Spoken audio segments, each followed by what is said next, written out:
Today, we're going to be looking at my Emersed aquatic plant setup. We're also going to be doing some transplants into some new totes, and then we're going to do some transplant of Monte Carlo into my shrimp tank.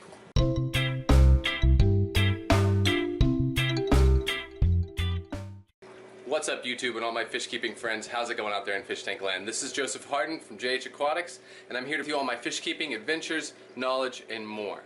I want to say thank you again to all my subscribers that I already have out there, and if you're not subscribed, if you like this content and you want to see more, please click that subscribe button down below, and don't you all forget to like, comment, and share. Now let's get right into this. Well, we have my Emersed plants here in this chamber that I've created, that I kind of keep some of my quote-unquote experiments in here. I have my grindle worms and my micro worms, and then I even do brine shrimp down there on the bottom shelf. But inside of here I have the fans off and everything. I have circulation in here and other stuff, but have that off so that there's no noise. But inside of these guys I have, this is the one-handed vlogging technique, right? Inside of these totes I have the different plants, and we're going to go through those. Okay, I have everything I need right here. I'm going to go through these and show you what I have going on right now. I'm going to pull some stuff from some of these flats into my new flats here that we're going to go ahead and make with this dirt here, and then we're going to go ahead and take some of these cuttings and we're going to put them in some of these flats as well. And then we're going to take some of the Monte Carlo that I have in here and we're going to put it into my shrimp tank. Well, in each of these totes here we have different stuff going on. We have, this is some Liquidia rippins here.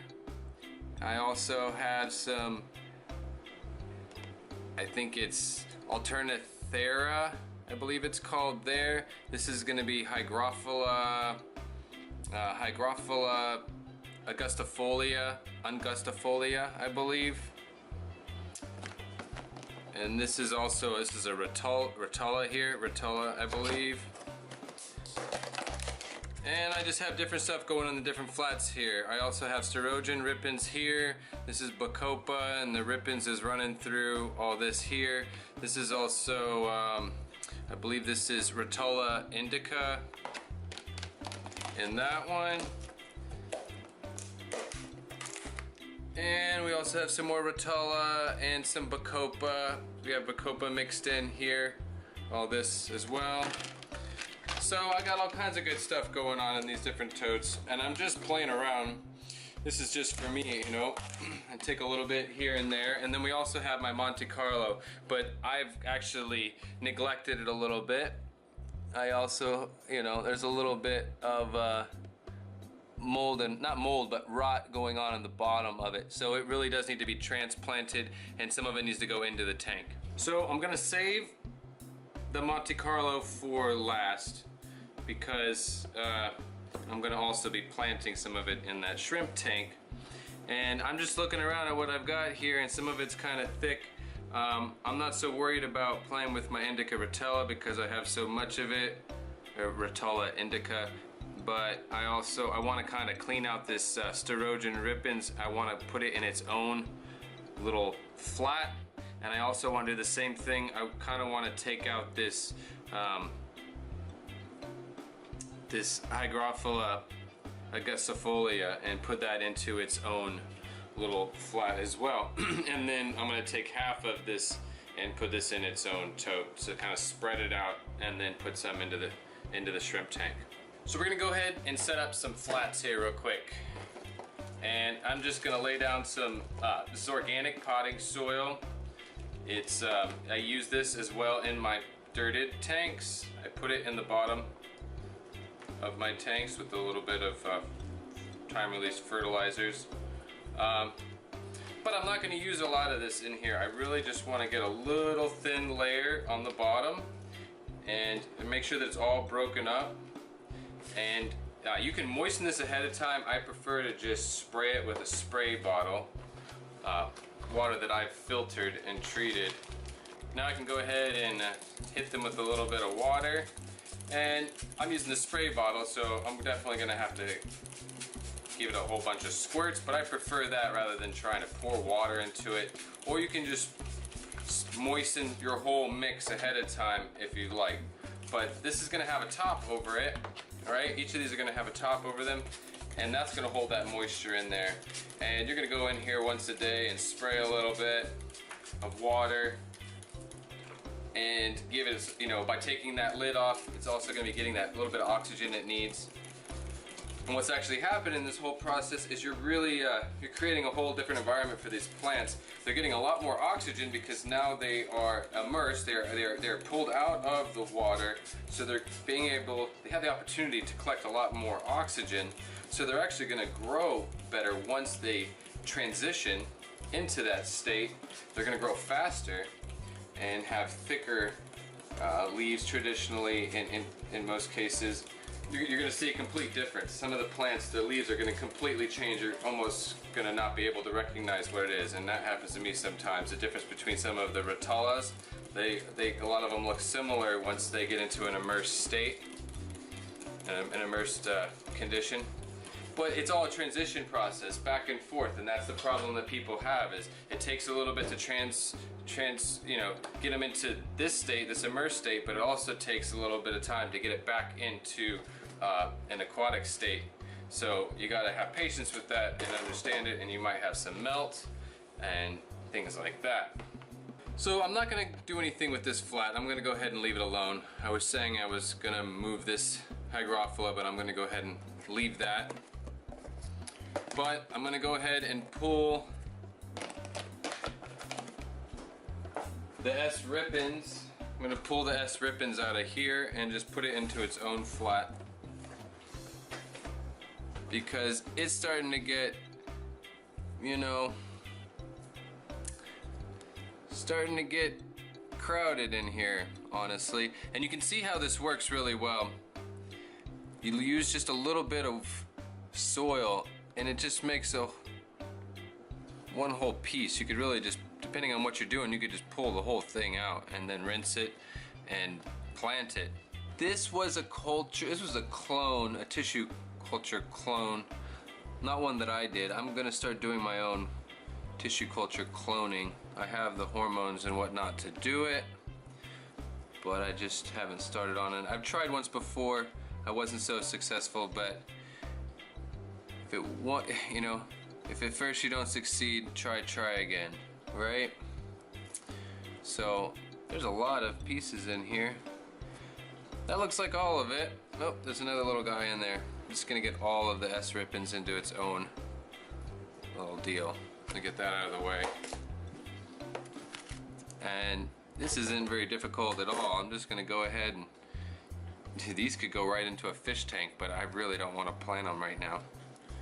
I really don't have a plan for them just yet. I keep this stuff under 24-hour light, so it just keeps growing. Give it a little bit of water, and that's ready to go. So this little bit of Monte Carlo, I'm gonna just go ahead and put on this lid here. That will end up going into the shrimp tank. So I have one more flat here, and in this flat I'm gonna go ahead and do these cuttings that I have. I do try to clean up some of it, some of the plants that need it. Like I'm gonna shorten this guy up a little bit, and I'm gonna go ahead and pull off some of the bottom leaves there.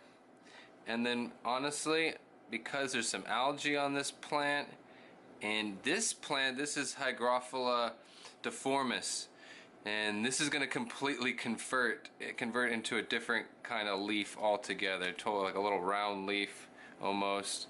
It's completely different underwater than it is immersed or above the surface. So I'm just going to go ahead and trim these back, because it's going to take the plant's going to be able to put more energy into getting some roots onto it and whatnot if I get some of this other foliage off. On a plant like this, I'm going to go ahead and put a tiny little bit of root hormone on it, which I'm just doing out of the bottle now, which you're not supposed to do, but I broke my little petri dish on the floor there, as you heard. So I'm just going to put a little bit right there on the edge, and then it's going to go right in here. So this flat's just going to be like a little experimental flat with all kinds of different specimens. So that's that. I got one more thing in here I forgot. I'm going to go ahead and throw this in here for fun. It's just a little piece of Java Fern. Just want to see how that little guy holds up. Let's be a little mixed pot here, just for fun. So that's that. I'll give it a little bit more water, and then I'll give it, especially the first couple of days, you want to make sure that you give them a lot of water while they're transitioning. You do want to make sure that they get a lot of water and that they get some air, but they should stay in a pretty humid environment, like almost, you know, 100% humidity. So that's that one there. Now we can go ahead and deal with the Monte Carlo in the shrimp tank. Okay, we're looking at my 20-gallon shrimp tank. This kind of started out as a Dutch style tank, and I was a little overzealous and threw a bunch of plants in before the nitrogen cycle really even had a chance, so a lot of stuff melted back. But now everything's coming up. You can see that all the dwarf sage up here in the front is starting to send little shoots out and runners and stuff like that, and same with the S rippins that you see back here around the rocks. Now I think one thing that's really important to do is go ahead and spread it out before you get your hands wet and you start putting your hands in the tank. Go ahead and spread this stuff out. Okay, so I have everything spread out here on the tray, all my little individual little bunches or chunks of it. But go ahead and take a little bit onto my tweezers, get it into the water there, and just plop it right down in there. Try to get it buried a little bit. And I got a lot of it, so I'm going to try to be fast.